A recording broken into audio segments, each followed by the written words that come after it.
Meanwhile, President Uhuru Kenyatta says he will no longer engage in politics during the rest of his second and final 5-year term as president.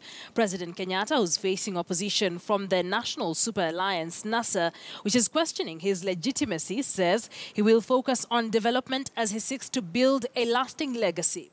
The president, who says he has had positive engagements with some NASA leaders, spoke at the KICC during the lighting of the Christmas tree to mark the official launch of festivities in Nairobi.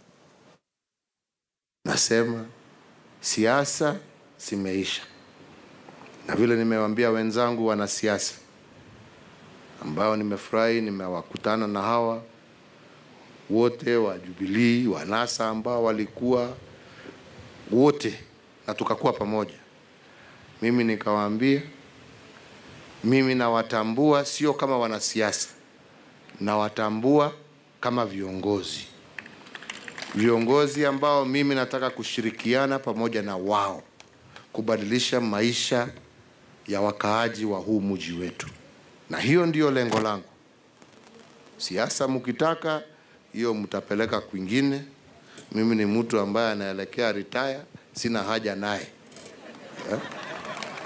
Sasa mimi yangu ni maendeleo ya kubadilisha maisha ya wananchi jameni.